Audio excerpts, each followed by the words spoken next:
my wife went into a coma. Oh, sorry to hear that. And the doctor said to me, you won't hear this from any 1935 comic. He says to me, there's one way to wake her up, but it's a little unconventional. You go in there and you have oral sex with her. I said, by God. He says, I've seen it work. I said, well, I'm willing to try. So I go in there, I'm in there about 5 minutes, and I come out. I said, Doc, she's choking.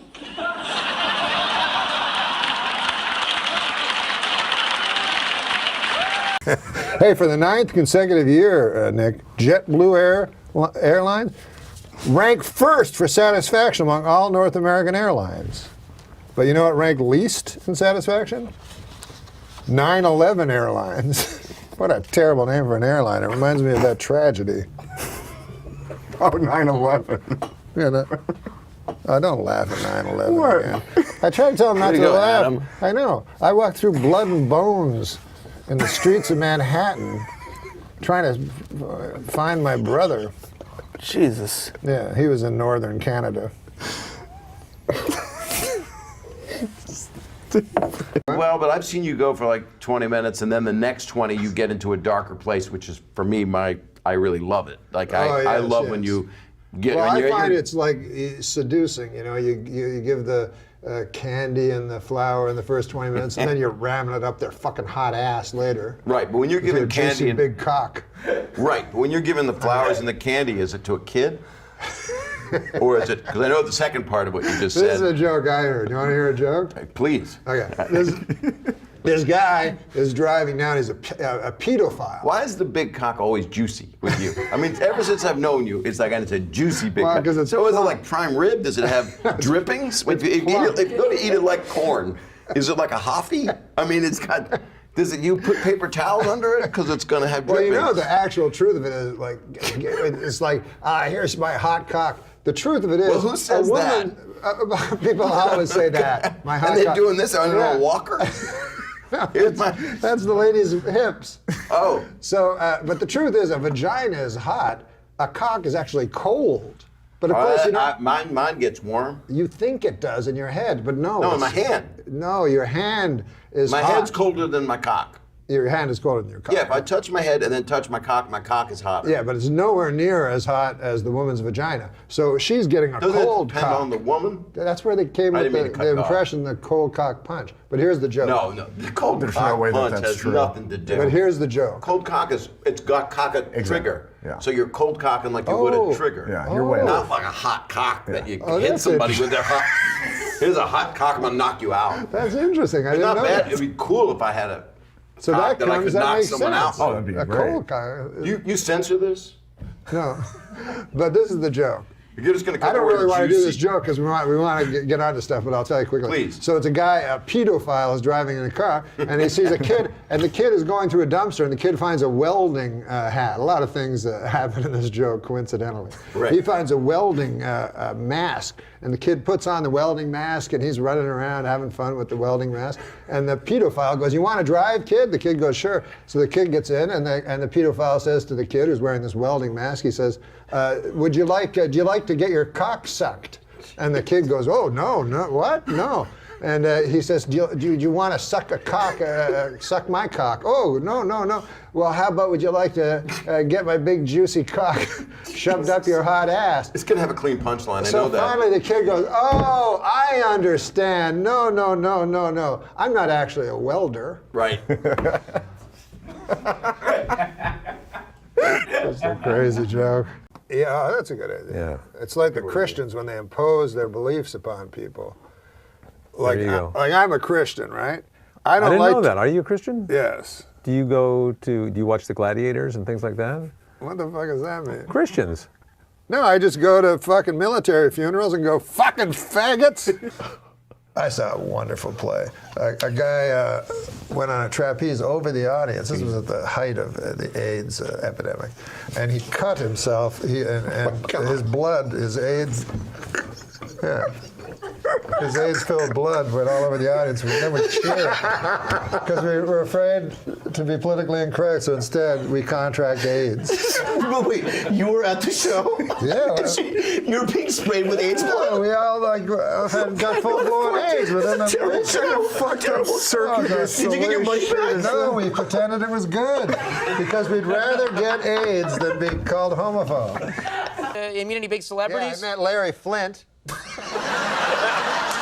not my hero, but he's a guy. He's a famous guy. Sure, he's famous. He's well known. Yeah, I enjoy meeting famous guys, Sure. you know. And he came out, he's in a wheelchair, and he talks like this. He goes, "Ah, but he was, it's not his fault. It's not his fault. No. He was shot. So, I said to him, he said to me, hey, no, he's a good guy. He's a good guy. No, but this is what he said to me, Conan. He goes, when you're in Los Angeles, you know, I told him I was coming to Los Angeles. He goes, when you're in Los Angeles, he goes, look me up. He goes, I'll take care of you. When other people say that, you think like, that means nothing. But coming from him, like if my Uncle Phil told me that from Minneapolis, Yeah. I'd think if he went, hey, I'll take care of you when you come to Minneapolis, that means like I'll make you a nice chicken pot pie. You know? But Larry Flint, that means, you know, I'll get you a couple of hot, dirty broads, you know, and then while you're having sex with them, I'll come into my wheelchair. You know? What? I don't believe you. Are you telling me, are you trying to tell me that guy is worth $6 billion? You're telling me that the world's greatest athlete over there, Tiger Woods, you're telling me that guy, that super handsome, charismatic dude, likes to lie down with ladies? I don't buy it. I don't buy that for 1 second. Doesn't make any sense. And then when it turned out to be true, I was all like outraged like an idiot, you know. I was like, I don't like hypocrites. I don't care for that. He always presented himself in public as a golfer. I would see him on TV be hitting a golf ball and shit, and a golf ball would get near the hole. That's what I thought. I didn't know he was leading some kind of double life where he was golfing by day and laying down with ladies at the night. If I'd known that, I never would have bought the fucking Buick in the first place, you know? Now, I'm driving down the street and a Buick, people snickering at me.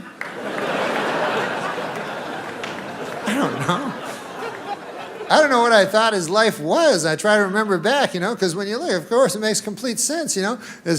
What do you think? Like, he's like, hey, Tiger Woods, I just won the Tiger Slam. Why, I've sipped from the claret jug and I've hoisted the Wanamaker Trophy. Here I am trying on my second green jacket. What should I do tonight? I know, I'll go back to my hotel room alone, all by myself. That'll be fun. I understand there's a Card Sharks marathon on GSN tonight. I'll invite Mark Calcavecchio over and we'll have a grand old time together. What the fuck? I'll just get some room service. Hello. Yeah, I'd like to. Oh, hi. What's your name? Christine. Yeah, listen, I'd like to get a chicken breast sandwich. No, I don't want a blowjob to end all blowjobs. I want a chicken breast sandwich with a pickle. Can I get a pickle with it? Can I get an eighth of a pickle? Like lengthwise sliced? So I would just have 1/8. Do you have anything like that down there?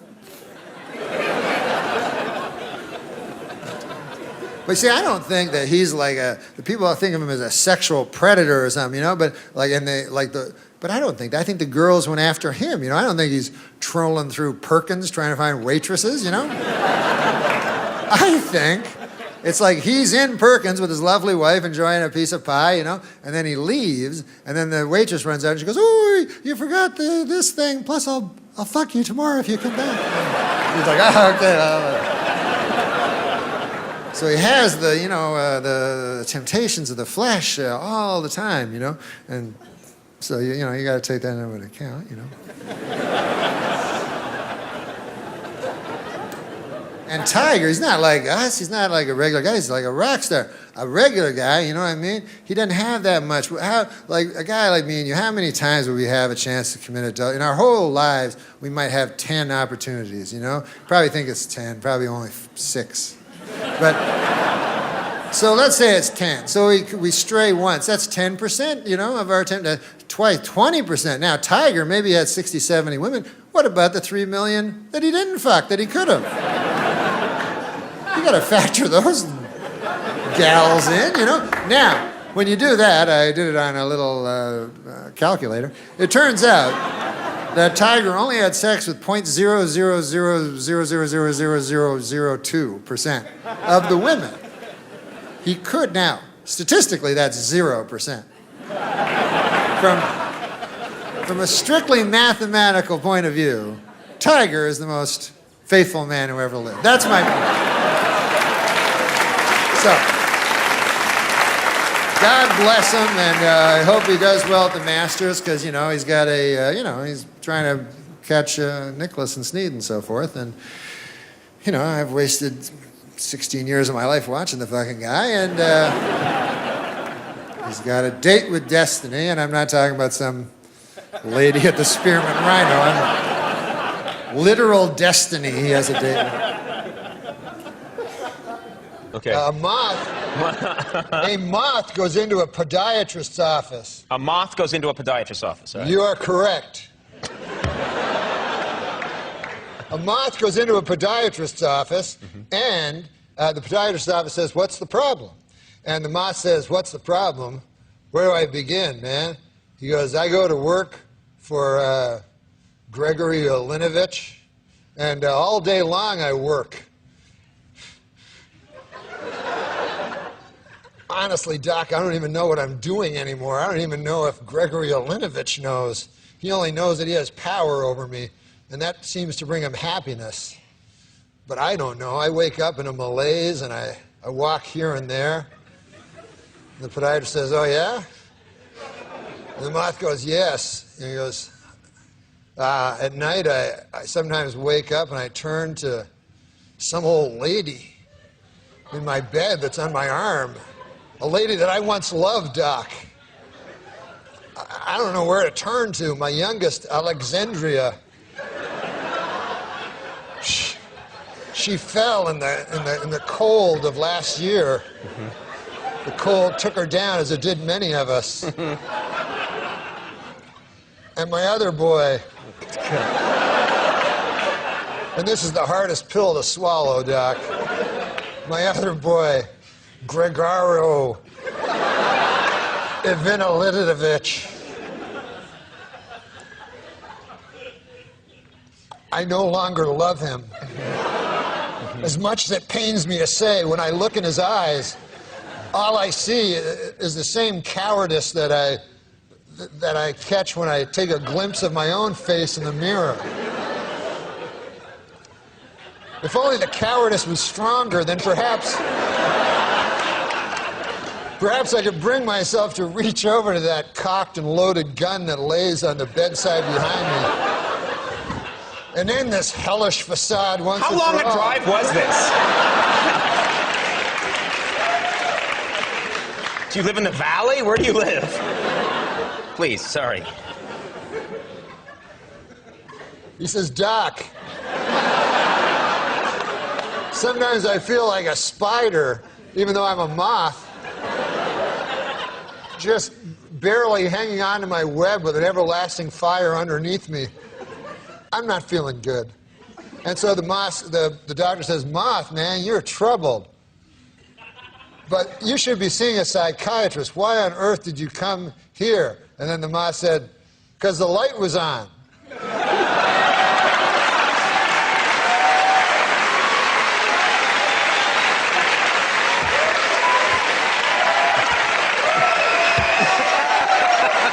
I wanted to say one thing about my buddy Richie, who has a disease, and but it's an interesting disease he has. He has the disease of alcoholism.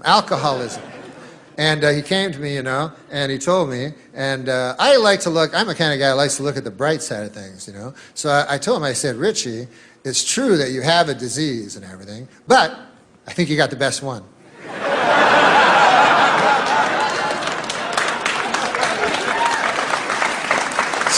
It's the only disease where you get to drink booze all the time. I haven't looked at every medical journal, but I believe it's the only disease where you can constantly drink booze. As a matter of fact, that is the disease. You know, and I don't think Richie would think if he had a disease. Like, I don't think Richie would go to my Uncle Bert, go, hey, I understand you got bowel cancer. Ah, man, I know how you feel. I gotta drink a lot of booze. Those diseases, they're tough, those diseases, huh, Uncle Bert? Hey, what's your symptoms, Uncle Bert? Well, my bowel, I got blood pouring out of it all the time. I got bowel blood pouring out, gushing out of my bowel, almost nonstop. And I got searing, clawing pains, ripping, tearing, you know, mind-screeching bowel pains. And they're combined with aching, dull, soul-deadening bowel pain. Those are basically my symptoms. How about you? I get happy. And, you know, I tend to be able to talk to people easier, I find.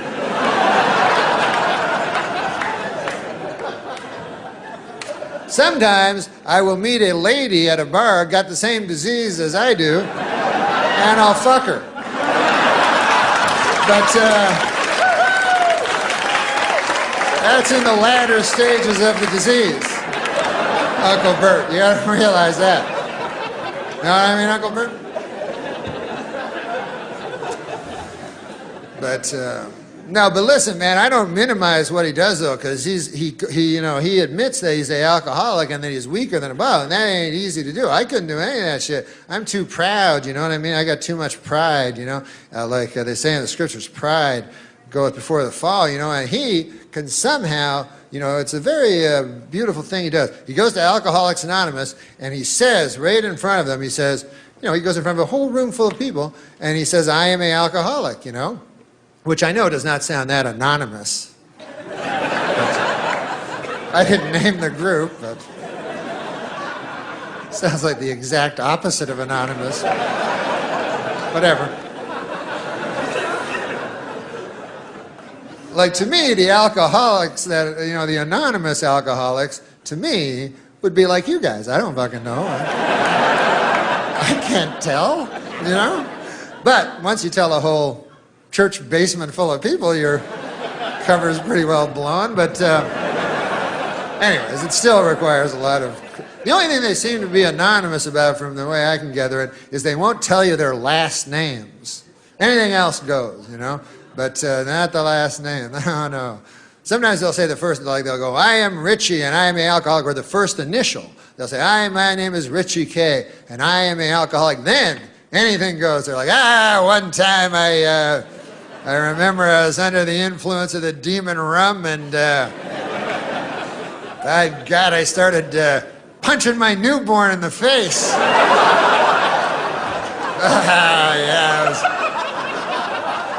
I looked down at my fist and it was all bloody with, I don't know what it was. It was either from my knuckles or my son's skull. Yeah. I'm not telling you my last name. That's none of your beeswax. As far as I'm concerned, a man should have a little, you know.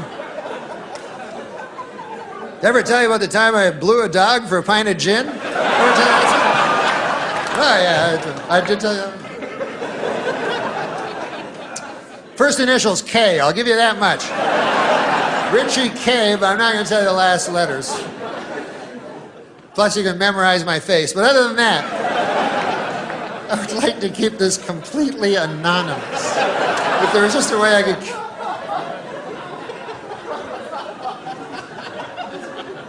And what better way to keep a secret, when you think about it, than tell a room full of drunks? That's not going anyplace, you know? As soon as the guy has a relapse, hey, Richie blew a dog for a pint of gin. He told a whole bunch of us. I mean, I understand the dog had some gin. What are you going to do? Oh, yeah. Richie K. You know Richie K?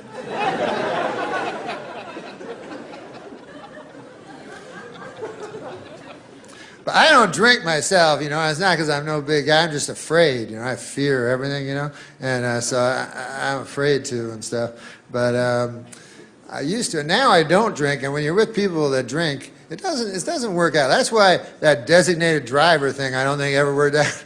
I see ads for it again, like I think they're trying to resurrect that idea. But it's kind of a flawed notion, you know. It's like, hey, Bill, listen. We were wondering if you'd come out with us. Here's the idea. We want to go out and drink. And then we were hoping you'd come with us and not drink. How's that sound to you? We're going to go to a bunch of different bars and drink, and then you come with us and not drink. Also, we're not going to be driving. You're going to pick us up at our different houses, go to a bunch of bars, not drink while we drink, and then drive us all home. How's that sound to you? How's that catch you? I was like, I don't know. What's the catch? It sounds too good. Or some sort of...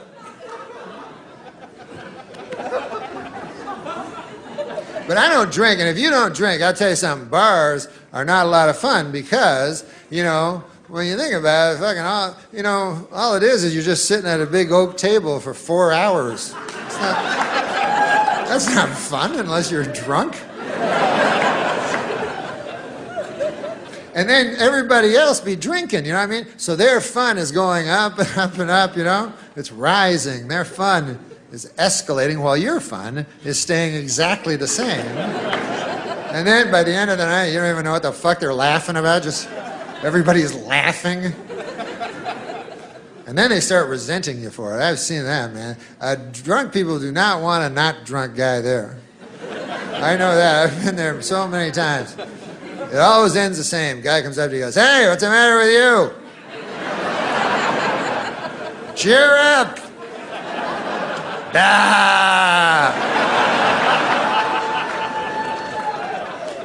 Then you're like, oh, no, I'm having a good time, too.